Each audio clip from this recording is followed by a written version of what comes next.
J'avoue, quand il faut expliquer à une mère que son fils est décédé, ce sont des choses qu'on nous apprend à faire, mais on s'y fait jamais.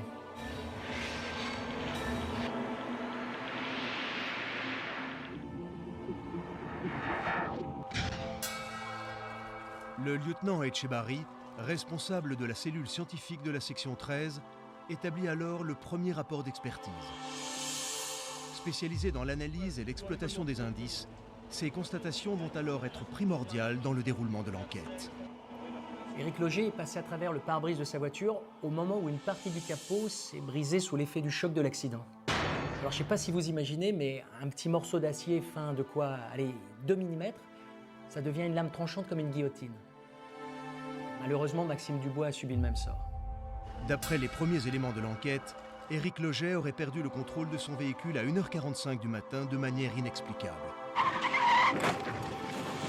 Expulsé de sa voiture, il périt sur le coup avec son ami Maxime Dubois, 23 ans.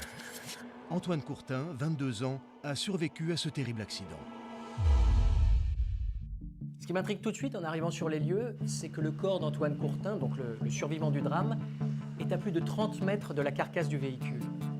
Et ce que je ne comprends pas, c'est que les experts certifient que l'endroit où l'on retrouve son corps ne correspond pas du tout à la trajectoire de l'accident. Comment expliquer que le corps du seul survivant Antoine Courtin se trouve à plus de 30 mètres du véhicule accidenté?